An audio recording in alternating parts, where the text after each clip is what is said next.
ہے پروردگار، لیکن جسے چاہے وہ ملک عطا کر دیتا ہے۔ یہ دنیاوی حکومت کی بات نہیں ہو رہی، یہ اس ملک کی بات ہو رہی ہے جس کا مالک پروردگار عالم، جس کا مالک پروردگار عالم ہے، یہ اس ملک کی بات ہو رہی ہے۔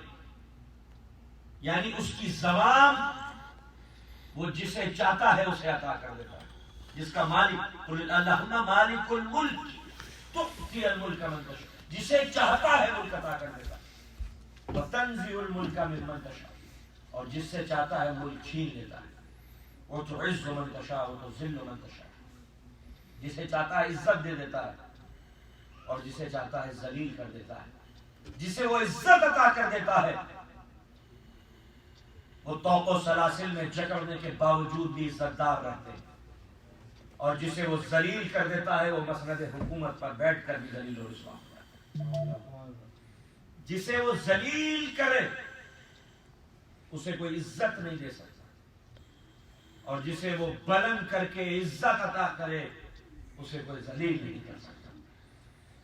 ان کے قید خانے، ان کے طوق، ان کے سلاسل، ان کی زنجیریں چومنے کے لائق بن جاتی ہے جن کو وہ عزت عطا کرتا ہے، اور جن کو وہ ذلیل کر دیتا ہے وہ اورنگ و تخت و تاج و نگی رکھنے کے باوجود بھی ذلیل و رسوا ہو جاتے ہیں۔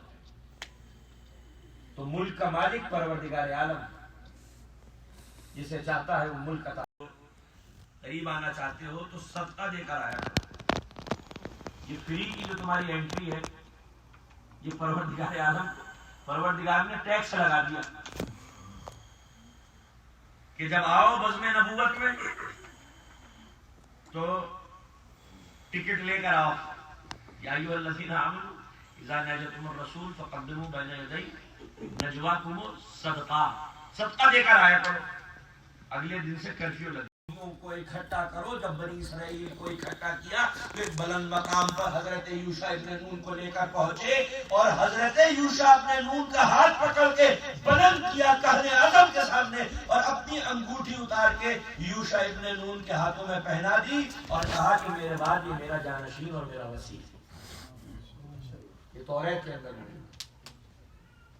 اور لن تجد لسنت اللہ، اللہ کی سنت کبھی تبدیل نہیں ہوتی۔ تو لہذا یہ جو عقیدہ ہے ہمارا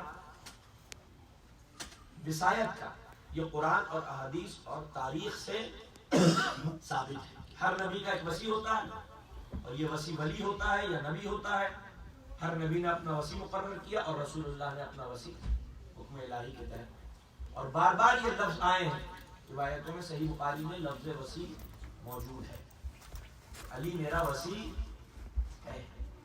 اب جو ہم رجوع کریں گے قرآن کے معاملے میں،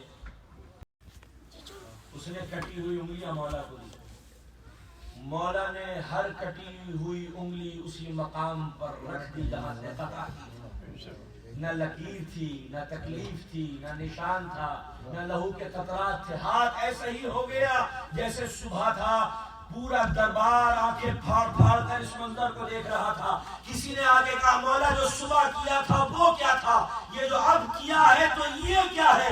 مولا نے مسکرا کے کہا جو صبح کیا تھا وہ جرم کی سزا تھی، جو اب کیا ہے وہ محبت کی جزا ہے۔